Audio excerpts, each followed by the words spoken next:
Welcome, dear student, to the online classes of Sardar Vallabhbhai Patel English Medium School, Yaval. My name is Yogita Satish Savde. Today, we are going to learn Class 8 History, Lesson number 4, The Freedom Struggle of 1857. तो इस chapter में हमें देखना है कि किस तरह से अंग्रेज़ों को डराने वाला जो 1857 का जो लड़ा हमारे भारतीयों ने दिया था वो किस तरह से था, इसकी जानकारी हमें इस लेसन में लेनी है। The freedom struggle of 1857. In 1857, a great struggle took place in India which completely shook the British government. This struggle did not arise all of a sudden. तो 1857 में अंग्रेज़ों की जो सत्ता थी उसे डराने वाला बहुत बड़ा ऐसा लड़ाई यहाँ पर भारत में हुआ था। एंड इसी को ये जो लड़ा हुआ था ये कोई अचानक नहीं हुआ था, तो इसके पीछे बहुत सारे रीजन्स थे, बहुत सारे कारण वहाँ पर थे। तो earlier as well as many such struggles took place in India against the British. और इसके पहले भी भारत में बहुत सारे ऐसे लड़े हुए थे, बहुत सारे ऐसे स्ट्रगल्स हुए थे जो कि अंग्रेज़ों के विरुद्ध में थे। लेकिन the scope of the struggle of 1857 and its background was taken into consideration by V D. Savarkar in his book. लेकिन ये जो स्ट्रगल हुआ था 1857 का, इसकी व्याप्ति और उसके पीछे की जो भूमिका थी, इसके पीछे के जो कारण थे, जो रीजन्स थे, वो बहुत ही बड़े थे। और इसका वर्णन करते हुए स्वतंत्रवीर सावरकर जो थे, वी.डी. सावरकर, उन्होंने क्या कहा है आप हमें यहाँ पर देखना है। इन हिज बुक, उनकी बुक में उन्होंने कहा था the Indian war of independence 1857, जो कि 1857 का स्वतंत्र समर ऐसा उनका बुक का नाम था। उसमें उन्होंने कहा था कि later many revolutions got inspiration from it to fight against the British। तो इस पुस्तक से वजह से बहुत आगे जो बहुत सारे जो क्रांतिकारक थे उन्होंने ब्रिटिशों के विरुद्ध लड़ने के लिए प्रेरणा ली थी। बहुत सारे क्रांतिकारकों ने ब्रिटिशों के विरुद्ध लड़ने के लिए प्रेरणा इस बुक के माध्यम से की थी, यानी इस बुक में ऐसी जानकारी दी गई थी। तो स्ट्रगल बिफोर 1857, तो 1857 के पूर्वी यानी कि पहले के जो स्ट्रगल्स हुए थे उसकी जानकारी हम यहाँ पर लेने वाले। At every place where the British rule was established in India, the local people had to bear the ill effect of British government. The Indians started feeling that they are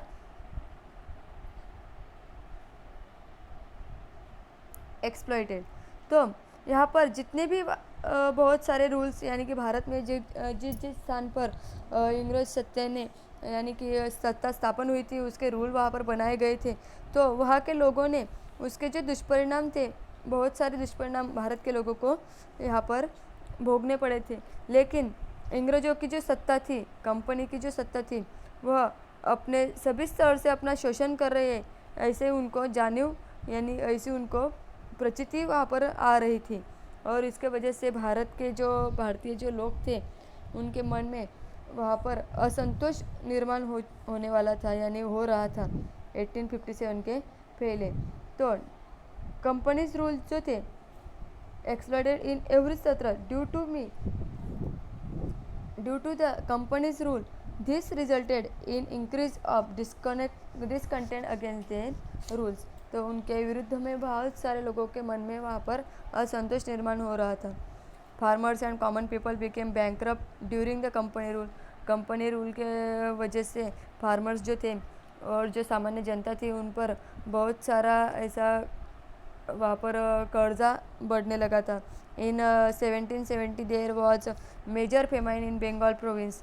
1770 में बंगाल प्रांत में बहुत ही बड़ा दुष्काल वहाँ पर आया था। और इसके वजह से but the British rulers were indifferent and insensitive towards Indian people. लेकिन अंग्रेजी जो राज्यकर्ता थे उन्होंने जनता जो थी, सामान्य जनता, उनके साथ अच्छा वर्तन वहाँ पर नहीं किया था। उदासीन और संवेदनशून्य ऐसा वर्तन उन्होंने वहाँ पर किया था। And from 1763 to 1857 the peasants of Bengal participated in the rebellion led by सन्यासी फकीर। तो वहाँ पर जो 1763 से लेकर 1857 तक बंगाल में जो प्रथम सन्यासी और उनके जो फकीर थे उनके नेतृत्व में जो फार्मर्स थे उन्होंने बहुत सारे लड़े वहाँ पर किए थे। Similar revolts took place in Gujarat, Rajasthan, Maharashtra and south India. और उसी तरह से गुजरात, राजस्थान, महाराष्ट्र और दक्षिण भारत में भी वैसे ही लड़े वहाँ पर हुए थे। बहुत सारे स्ट्रगल्स उन्होंने वहाँ पर किए थे। अब हमें यहाँ पर देखना है कि आप जानते हो क्या, डू यू नो, पालिका रिबेलियन वहाँ पर दिया है। पालिका रिबेलियन यानी क्या, पालक जो थे उनका उठाव किस तरह से था, पाइक जो थे उनका उठाव किस तरह से था, वह हमें यहाँ पर देखना है। From medieval times there was a system of Paikas existing in Odisha. तो ओडिशा के जो मध्ययुगीन काल से लेकर पाइक पद्धति वहाँ पर अस्तित्व में थी ओडिशा में। And the standing army of various independent kings were known as Paika. और वहाँ पे जो राज्य थे, बहुत सारे स्वतंत्र राज्य जो खड़े थे, जो सैनिक थे, उन्हें पाइक कहा जाता था। उन्हें पाइक वहाँ पर कहा जाता था। And the Paika earn their livelihood through it. And जो पाइक थे वह अपना जो उदर निर्वाह थे, यानी कि राजाओं ने कुछ पाइक जो थे वह ज़मीन जो थी उन्हें कसने के लिए दी थी और उससे वह अपना उदर निर्वाह बनाते थे। And in return they were suppose to stand by a king side in case of eruption of war. और उसके बदले में वो लोग उन्हें अपना जो उदर निर्वाह बनाकर, और उसके बदले में युद्ध का अगर प्रसंग रहता है तब अपने बाजू से लड़ाई के लिए वह खड़े रहते थे उस राजा के बाजू से, ऐसा उनका कहना था। यानी ऐसा वो पाइकों का उठाव वहाँ पर रखा गया था।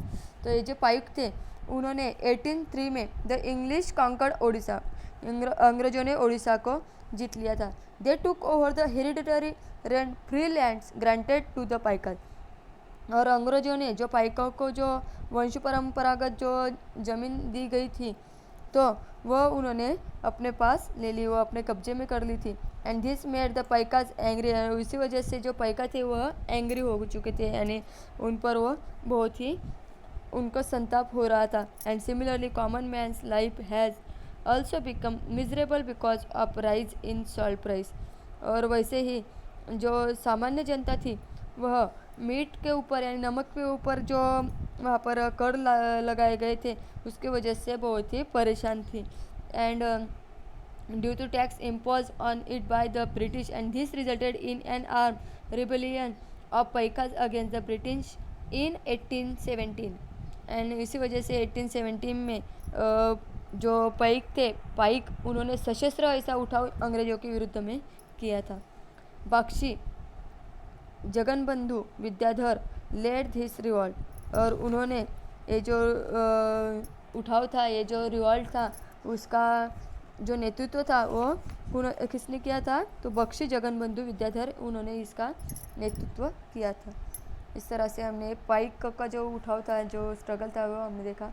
अब आगे हमें यहाँ पर देखना है, हमें यहाँ पर महाराष्ट्र एंड साउथ इंडिया तक आए थे, उन्होंने ऐसे रिवॉल्ट्स वहाँ पर किए थे। Umaji Naik also gave a strong fight.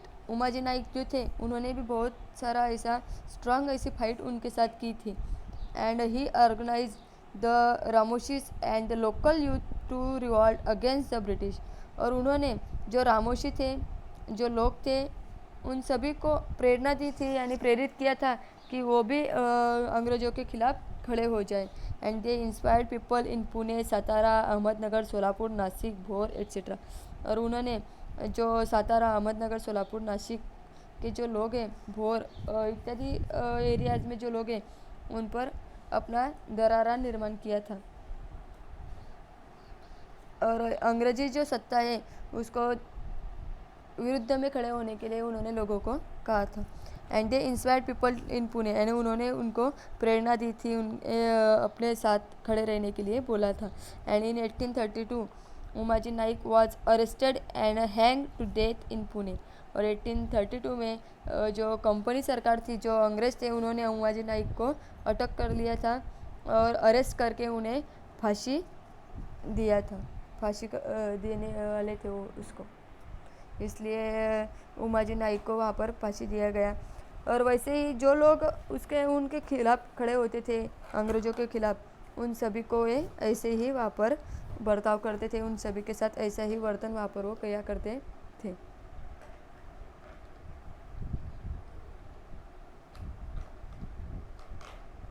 अब आगे हमें देखना है, the Indian tribes and forest communities also challenge the British rule. तो यहाँ पर जो इंडियन जो ट्राइब्स है यानी कि आदिवासी वन्य जमात जो थी, उन्होंने भी अंग्रेज़ों के खिलाफ वहाँ पर उन्हें अंग्रेज सत्ता को आह्वान दिया था। And the livelihood was dependent on forest resources, क्योंकि उनका जो उदर निर्वाह था वह जंगल में जो संपत्ति मिलती थी उस पर ही चलता था। And the British laws put restriction on it, और ब्रिटिशों ने उस पर बहुत सारे ऐसे रेस्ट्रिक्शन लगाए थे, यानी कि बहुत सारे ऐसे वहाँ पर रूल्स बनाए थे। And consequently Bihar, Kolam area of Chhota Nagpur, Gond of Odisha, Santhals of Bihar fought against the British and the Golkaris from Kolhapur and Phond Sawant from Konkan also challenge the British. और उस तरह से जो लोग थे कि बिहार के छोटा नागपुर परिसर के जो कोलाम एंड उड़ीसा के गोंड, ऐसे अलग अलग जाति जमाती के जो लोग थे, उन्होंने उनके खिलाफ यानी अंग्रेज़ों के खिलाफ वहाँ पर वो खड़े हो चुके थे। And before 1857 some zamindars and royal class from different territories rebel against the British. और वैसे ही कोल्हापुर के परिसर में बहुत सारे ऐसे ज़मींदार थे, उन्होंने 1857 के पहले वहाँ पर बहुत सारे ज़मींदार ने वहाँ पर अपने अंग्रेज़ों के खिलाफ वहाँ पर वो खड़े हो चुके थे।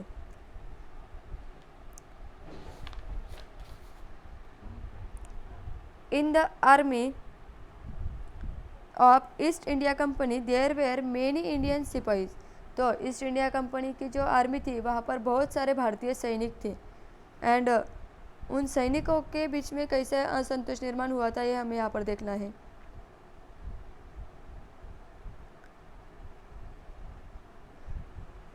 बहुत सारे सैनिक वहाँ पर थे, तो were ill treated by the company. तो जो कंपनी के जो उनकी वर्तणूक थी कंपनी की, वह दूजा भाव की थी, उनके साथ वो अच्छा व्यवहार नहीं करते थे। And their salary and allowance were very less compare to the British soldiers. British soldier के साथ उन्हें सैलरी नहीं दी जाती थी, और उसमें बहुत सारा तफरत वहाँ पर रहती थी, बहुत सारी तफावत वहाँ पर वो रखते थे।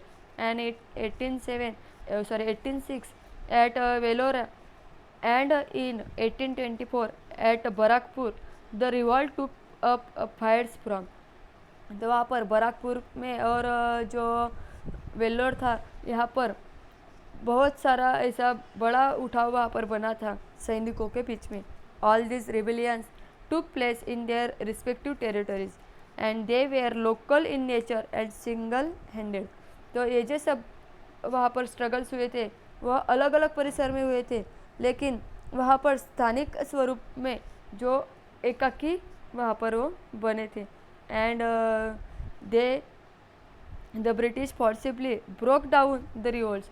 और इसी वजह से अंग्रेज़ों ने जो उठाव अलग अलग जो हुए थे वह सभी वहाँ पर दबा डाले थे। And the British forcibly broke down, उन्होंने वो तोड़ डाले थे उनके जो उठाव हुए थे, जो स्ट्रगल्स हुए थे। Public unhappiness was suppressed but it did not vanish.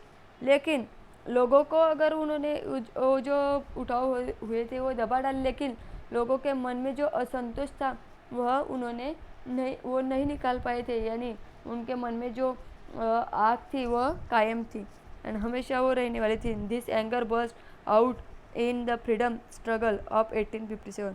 और इसी वजह से 1857 के स्वतंत्र युद्ध में उनका जो वनवा था वह भड़क चुका था। And at various places the rebellion took place against the British. और बहुत सारे जगह पर अंग्रेज़ों के विरुद्ध में बहुत सारे लड़े वहाँ पर शुरू होने लगे, बहुत सारे लड़ाइयाँ वहाँ पर होने लगी। And at various places the discontent in the minds of diverse classes blood out in the form of this struggle and its और outbreak was in the form of an armed rebellion. तो वहाँ पर British company के विरुद्ध में बहुत सारे वहाँ पर लड़ाई होने लगी। एंड दारू के जो बड़े बड़े से कोठार रहते थे उस पर अगर कुछ ठिनगी पड़ती है या कुछ वहाँ पर अगर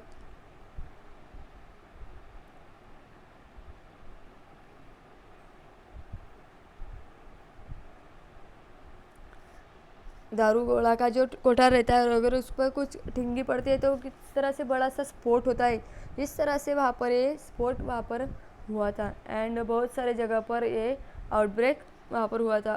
अभूतपूर्व ऐसा सशस्त्र लड़ा वहाँ पर बाहर निकला था। अब हमें देखने हैं उसके रीजन्स, कॉजेस क्या है। Causes for struggle of 1857 during pre-British period there were many kingdoms in India। तो अंग्रेजों के पूर्व जो कालखंड था वहाँ पर बहुत सारे राजवटी यहाँ पर भारत में थे। And what ever changes took place at the centre never affected the village system. And अंग्रेजों ने और जो उनका जो कार्यकाल था, गाँव गाड़ा था, वह सालों से चलता आ रहा था, लेकिन the village system continue as it is. And जो बहुत सारे विलेज सिस्टम थी वो वैसे ही वहाँ पर चलती आ रही थी। But the British change the prevalent system and try to set up a new system. तो उन्होंने, अंग्रेजों ने क्या किया, तो वो जो उनकी सिस्टम थी, प्रचलित जो व्यवस्था थी, वह उसमें बहुत सारे बदल कर दिए, बहुत सारे चेंजेस वहाँ पर कर दिए और अलग से वहाँ पर न्यू सिस्टम वहाँ पर लगाने की वो सोच रहे थे। But looking at the change nature of village system created a feeling of instability and insecurity in the minds of the people। और गाँव गाड़ा जो था उसके जो बदलता जो स्वरूप था, जो चेंज होने वाला जो स्वरूप था, वो देखकर गांव के लोगों के मन में असुरक्षितता और अस्थिरता की भावना वहाँ पर निर्माण हो चुकी थी। और आगे हमें देखना है यहाँ पर इकोनॉमिक कॉजेस। तो इकोनॉमिक कॉजेस कौन थे, यानी कि आर्थिक कारण क्या था उसके पीछे। The British introduce new revenue system to increase their income. तो ब्रिटिशों ने यहाँ पर इनकम के लिए नई तरह से वहाँ पर रेवेन्यू सिस्टम, नई कर वसूली की सिस्टम वहाँ पर बनाई थी। महसूल की जो पद्धति थी वह अलग से वहाँ पर निर्माण की थी। एंड टैक्सेस वेयर फॉर्सिबिलिटी एक्सट्रैक्टेड, और जो टैक्सेस थे वह भी बढ़ा दिए थे।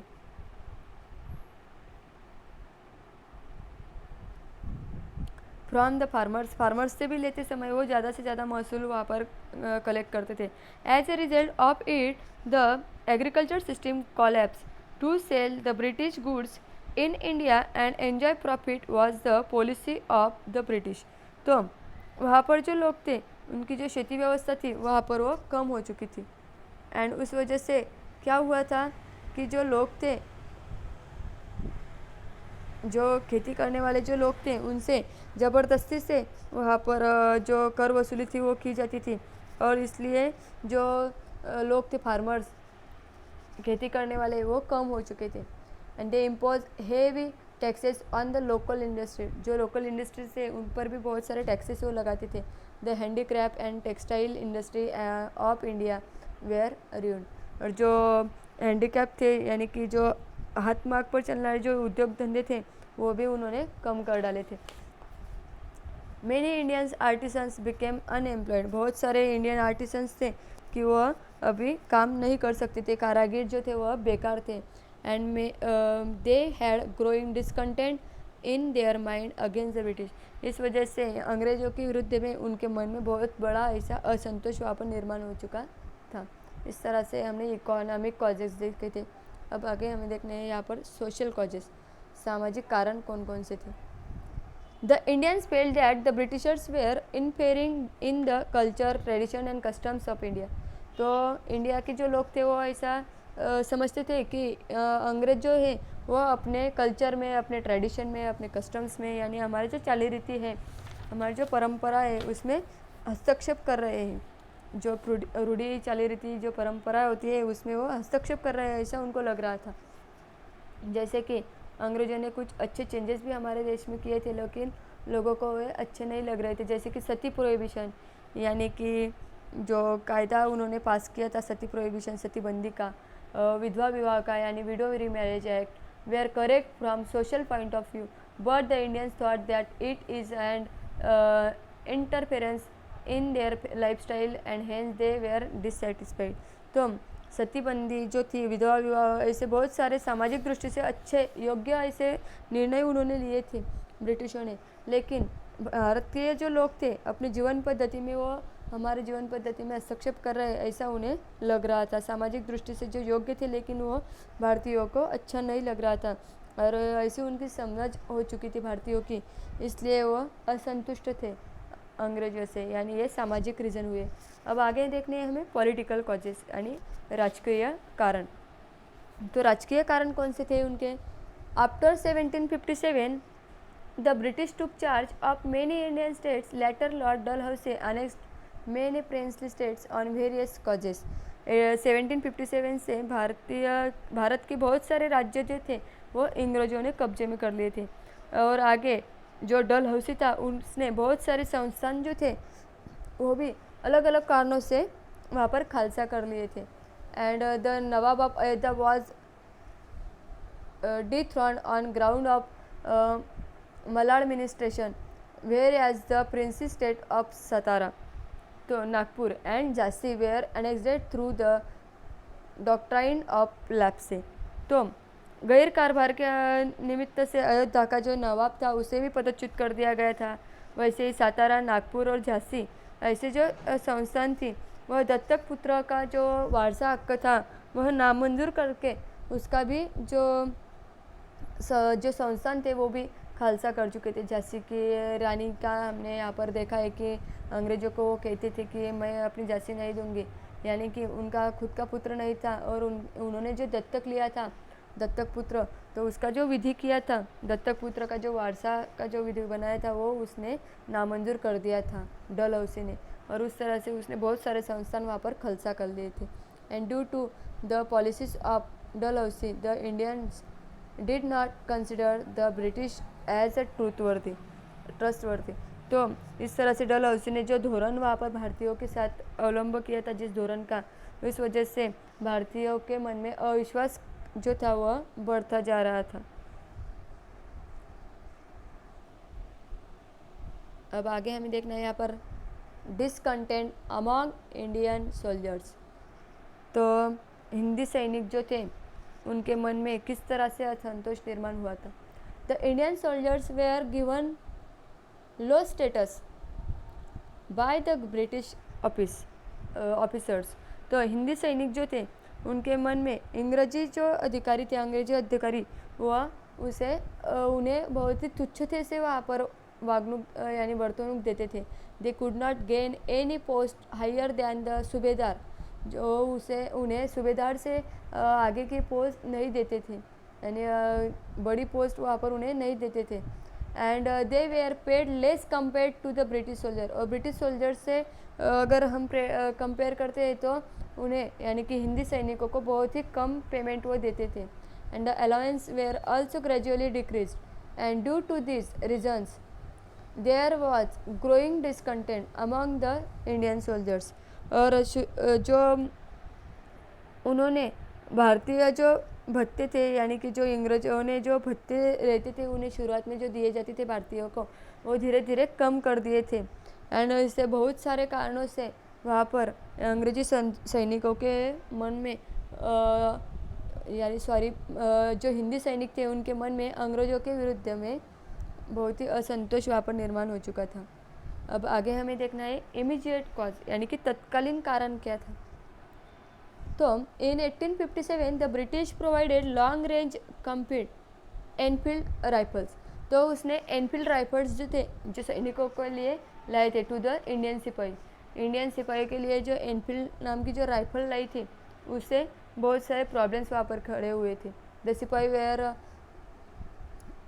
required to bite the end of the cartridges and the new spread out that these cartridges were smeared in the fats of cow and pig. Due to this, the religious sentiments of Hindu and Muslim सिपाही were hurt and made them unhappy. तो तत्कालीन कारण क्या था तो Enfield नाम की जो बंदूक वहाँ पर हिंदी सैनिकों के लिए लाई गई थी, लाम पल्ला की जो बंदूक थी, तो उसके जो कारतूस रहते थे उसका जो बाहर का आवरण था वो उन्हें मुंह से यानी दांत से तोड़ना पड़ता था। लेकिन वो जो आवरण था वो किसका बनाया गया था? तो गाय और जो डुक्कर रहते हैं उनकी चर्बी से, यानी पिग जो रहते हैं उनकी चर्बी से वह बनाया गया था। तो उनकी कातड़ी वहाँ पर लगाई गई थी और इस वजह से हिंदू और मुस्लिम जो सैनिक थे उनकी धार्मिक भावना वहाँ पर बहुत ही दुखाई गई थी एंड इस वजह से वह अनहैप्पी एंड असंतोष उन लोगों में निर्माण हो चुका था। अब आगे हमें देखना है यहाँ पर द आउटबर्स्ट, यानी कि वनवा किस तरह से भड़क उठा था, ये हमें यहाँ पर देखना है। Disciplinary action was taken on those सिपाही who refused to use the smeared cartridge and were given severe punishment। तो जो चर्बी लगाए हुए जो कारतूस थे, जो जो यानी कि जो कातड़ी लगाए हुए जो कारतूस थे वो यूज़ करने के लिए सैनिकों के बीच मन में, यानी जो सैनिकों ने जो विरोध किया था तो उन लोगों पर शिस्त भंग की कार्रवाई वो करते थे। जैसे कि Mangal Pandey from Barrackpore cantonment shot and English officer as a reaction to unjust nature of British officers. तो ये जो बराकपुर की छावनी में जो मंगल पांडे जो थे उन्होंने अंग्रेजी अधिकारी जो थे उनके ऐसी अन्यायी वृत्ति को विरोध करने के लिए ब्रिटिश अधिकारी पर अपने पिस्तौल से वहाँ पर गोलियां झाड़ी थी and Mangal Pandey was arrested and hang to death. और इस वजह से उनको यहाँ पर अरेस्ट किया गया था और उन्हें फांसी पर चढ़ाया गया था, यानी उन्हें डेथ दी गई थी, वहाँ पर फांसी पर चढ़ाया गया था। And this news spread like, और इस वजह से लोगों के मन में बहुत सारी वहाँ पर असंतोष निर्माण हो चुका था। इस तरह से आगे का जो पार्ट है हम अगले वीडियो में देखने वाले हैं इस लेसन का। ये पूरा पार्ट जो हमने अब देखा है वो आपके समझ में आया होगा।